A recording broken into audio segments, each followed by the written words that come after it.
You may ask why I called this The Finding of Kevin. Now, I found myself many years ago, actually on the M4 on the way to, my parents. One of the most amazing weekends ever. I didn't like what I found. And I've been looking for this Kev. Now, Kevin means kind and gentle. And my middle name is David, which means beloved one. And in the last few years, in the last 10, 15 years, I've been on a massive, huge journey of self-revelation and self-finding of oneself. I've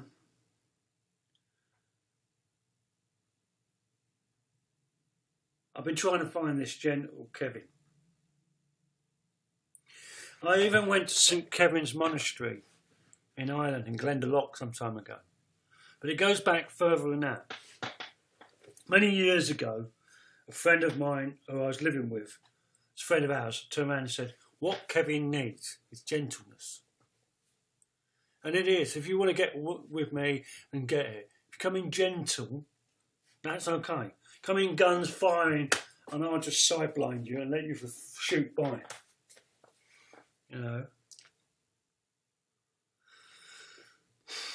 I've had to be brash. I've had to be this full on Kev. I've had to be.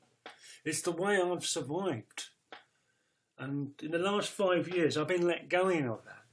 Slowly but surely, like a rope. Slowly lowering it down. And allowing me not to be frightened of losing control. Dropping the brashness. I was at a meeting.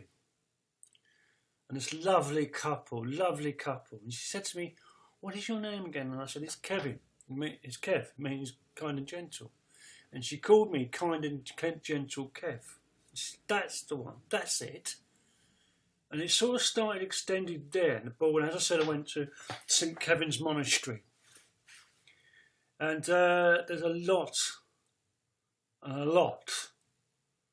happened.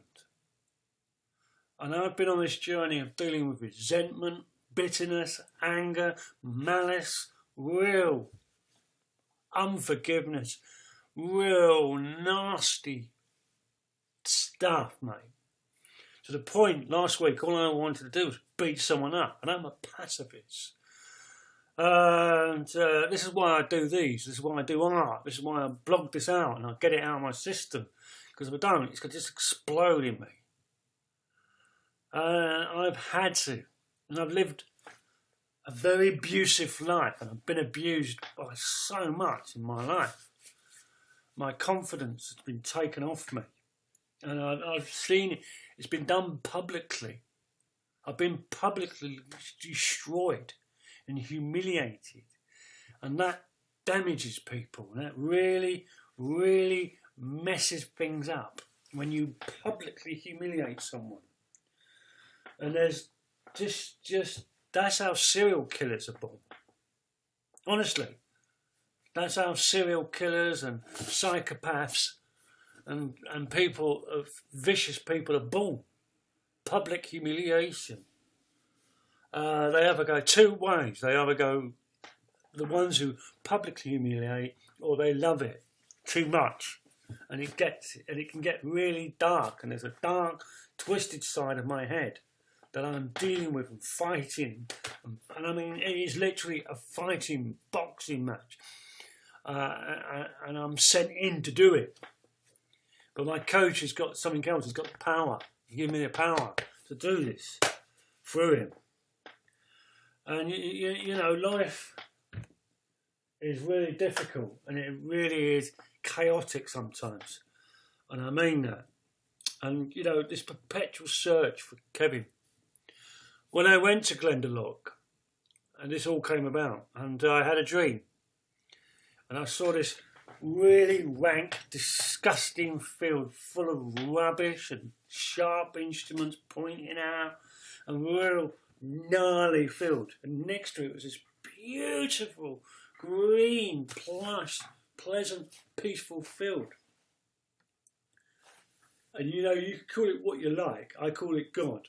And he showed me this horrible field was my resentment, my anger, my bitterness, all of it. Just absolute hatred. And I had to go through this field. And there was sharp parts of it. And he said, I'll guide you. If you let me, I'll guide you through this field. And you will get to the other field. But I'm going to have to take you through this. A lot of people think, you know, you become a Christian and it's all over and I've been healed. And nothing else happens after that, really. It does, it's continuous. And a lot of mine goes back to my childhood. You know, I was sexually abused as a child. I was raped when I was 19. And I had to go through a lot of pain. I'm currently dealing with a lot of unforgiveness to my mum. And I sussed it out the other day. The fact, why it was easy for my dad is I got to have my say. I never had my say with my mum. I never had it. I was never allowed. Could I have done what I did with my dad with my mum? Not a chance. She wouldn't have coped. She wouldn't have handled the nightmare, the madness that went with it. So this journey I'm on, this mad journey I'm on, and it's tough. It's tough, and I'm dealing with it on a daily basis, and I love it, and I hate it, and I love it, and you know God's doing so much in my life. He's breaking this and breaking and breaking and breaking the old nasty, disgusting Kev into bits.